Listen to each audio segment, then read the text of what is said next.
गोली सब निकल गई है। गोली निकल गई है मेन एजा तनी एजा से निकल के हेने से ऐसे चल गए रहे, ठीक ना।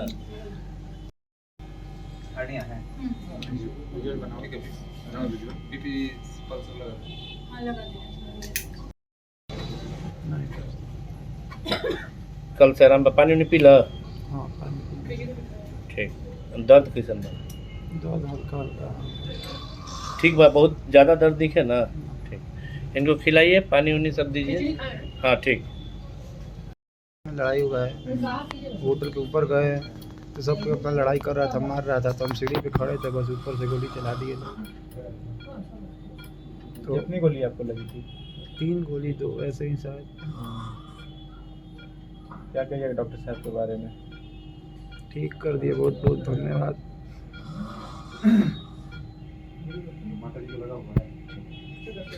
ठीक।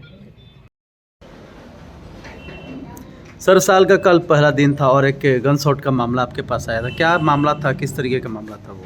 सबसे पहले तो आप सभी मीडिया बंधु को और भोजपुर वासियों को नए साल की ढेर सारी शुभकामनाएं। और एक भोजपुर के लिए बहुत बुरा दिन था कि साल का पहला दिन ही इस तरह की घटना घटी, लेकिन खुशी की बात ये है कि इसके बावजूद भी अभी जो लड़का है जिसको गोली लगा था स्वस्थ है। उसको जो गोली लगा था 2 से 3 गोली लगा था, चूँकि गोली शरीर में लग के निकल चुका था, इसीलिए हम लोग इस स्थिति में नहीं है कि एक ही गोली रिबाउंड करके दूसरे जगह फिर गई या फिर मल्टीपल बुलेट था। लेकिन खैर एक नेक में दाहिने साइड से गोली पार करते हुए सांस के नली के ऊपर होते हुए बाएं साइड से निकला था गोली। काफ़ी ब्लीड कर रहा था उस समय, बोलने की स्थिति में भी वो जख्मी हालत में जो मरीज़ था वो नहीं था। दूसरी गोली उसकी जंघा के पास दाहिने साइड से लग के बाएं साइड निकला, और तीसरी गोली बाएं जंघे में मीडियल साइड में अंदर के साइड में लग के निकला था। जो उसका जंघा में गोली जो लगा था, जिसको कि हम लोग एस्कोटल एरिया भी इंगनो एस्कोटल एरिया के पास था, वहाँ से उसका जो अंडकोश है उसमें गोली लगते हुए दोनों अंडकोश को छत बिछत कर दिया था। एक अंडकोश तो इस स्थिति में था कि जिसको बचाया नहीं जा सकता है, उसको इमरजेंसी में निकाला गया, काफ़ी ब्लीड कर रहा था। चूँकि लड़का बहुत नया था, नई शादी भी हुई थी, अभी बाल बच्चा नहीं था, तो दूसरे अंडकोश को हम लोग ने बचाने का कोशिश किया। बाकी तो फ्यूचर में क्या होगा वो नहीं जानते हैं, लेकिन दूसरा अंडकोश ठीक है। और ब्लीडिंग और जितना भी डैमेज पार्ट था नेक में, उसको चूँकि काफ़ी ब्लीड कर रहा था, बहुत मोटा मोटा खून का नली जो है वहाँ से गुजरता है जो दिमाग को जाता है, तो उस सारे ब्लीडिंग को हम लोग कंट्रोल करके आज तो बच्चा बहुत अच्छा है।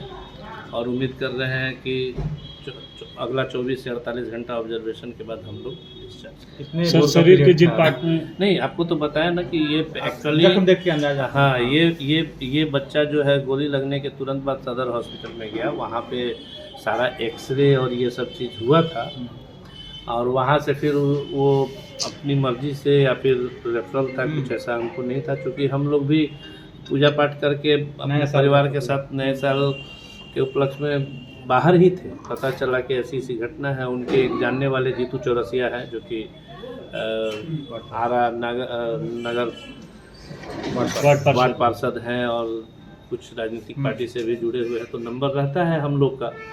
तो वो फ़ोन किए तो हम लोग कहीं अपने फंक्शन में थे, वहाँ से छोड़ के यहाँ आए। और अच्छी बात ये थी कि सारी टीम तुरंत हमारी मौजूद थी। आने के तुरंत बाद हम लोगों ने उनको इलाज में लिया, ओटी में लिया, और आज आपके सामने है। सर, जिस पार्ट में गोली लगी थी, कितना उसमें क्षति हुआ है, कितना परसेंटेज, और क्या कुछ कारगर है? एक तो आपको बताया कि जो एस्कोटल एरिया में लगा था, तो जो अंडकोश था, दाहिना अंडकोश था, वो तो पूरी तरह से छत बिछत था, तो उसको तो निकालना ही पड़ा, वो बच ही नहीं सकता था। क्योंकि ब्लीडिंग, मेजर ब्लीडिंग वहाँ से और नेक से हो रहा था। और नेक का जहाँ तक बात है, तो नेक में तो डैमेज कंट्रोल के लिए जो कर सकते हैं वो हम लोग किए। जैसे कि जो खून का नली, मेजर गनीमत ये था कि मेजर खून के नली में गोली नहीं फंसा। लेकिन वहाँ से जब निकला तो मुश्किल से 2 या 3 mm का ही मार्जिन होगा, वहाँ से था। तो उससे बहुत सारा ट्रिब्यूटरीज ब्लड वेसल का निकलता है, वो काफ़ी ब्लीड कर रहा था। तो उसको हम लोग ने सिक्योर किया। थायराइड और ट्रैकिया के ऊपर से गोली गया था, वहाँ था, तो उसको हम लोग एक्सप्लोर करके देखे और बाकी उसको भी कंट्रोल किए हम लोग और उनको क्लोज किए। पेट के अंदर में, पेट में कोई गोली नहीं फंसा हुआ है, बाकी शरीर में कोई गोली, जो हमारे पास जो मशीन है जिसको CR हम लोग कहते हैं, जिसको देख के हम लोग गोली या किसी भी फॉरेन बॉडी को निकालते हैं, उस मशीन से सारे बॉडी को स्कैन करने पे हमको कहीं गोली दिखाई नहीं दी जो हमारे पास जिस स्थिति में है। कितना ब्लड लॉस हुआ था, कितने यूनिट ब्लड को चढ़ाया गया? उम्मीद कर रहे हैं कि कम से कम 1.5 से 2 लीटर ब्लड लॉस हुआ था। अभी 2 यूनिट ब्लड हम लोगों ने चढ़ाया है। कितने देर ऑपरेशन चला था सर इसमें? ऑपरेशन 2.5 घंटा के आसपास। क्योंकि शुरुआत में चर्चा है कि गोली छू कर निकली है, लेकिन हाँ, ये हमको भी ऐसा ही बोला गया था कि गोली छू कर निकली है। तो हम लोग बहुत लाइट लिए, बेसिकली छू के निकला और ट्रैक जब बन गया तो वो तो क्लोज ट्रैक हो गया, तो बाहरी आदमी को तो वो चीज़ पता चलेगा नहीं, उसको तो जो भी बोले सही ही बोले। लेकिन जो गोली ट्रैक से निकला तो उस ट्रैक को बिना ब्लीड हो रहा है तो देखना तो पड़ेगा। ट्रैक एक्सप्लोरेशन में पता चलता है, तो वो किसी का कोई गलत इंटेंशन नहीं होगा जो ये बोल के कि छू के निकला और या नहीं निकला। लेकिन हमारे पास आया तो हमारे लिए तो जो प्रायोरिटी है, जो उचित इलाज है वो करे, बाकी क्या हुआ नहीं हुआ कैसे हुआ। सर ज़्यादा देर होता तो क्या होता कल, यदि ज़्यादा विलम्ब होता? ज़्यादा विलम्ब होने पे देखिए, ब्लीडिंग होता तो क्या होता है, अब इसमें बोलने की क्या बात है। कोई ऐसा नहीं था, अगर कुछ वैसा मेजर घटना होता तब तो स्पॉट पे ही वो बच्चा नहीं रहता, लेकिन ब्लीडिंग ऑनगोइंग था, उसको रोकना जरूरी था। स्टेबल है कंडीशन? अभी स्टेबल है। अभी स्टेबल क्या, ऑपरेशन के आधे घंटे के बाद से बच्चा स्टेबल है। और अभी तो सुबह में हम लोगों ने आपके सामने बात किया, पानी चाय खिचड़ी उचड़ी भी खा चुका है बच्चा। अभी कितने दिन ऑब्जर्वेशन में रखेंगे? मिनिमम 48 आवर अभी रखेंगे, अभी से कल से नहीं, अभी से। उम्मीद कर रहे हैं कि परसों हम लोग 10 बजे के करीब फाइनल ये लेके डिस्चार्ज करेंगे।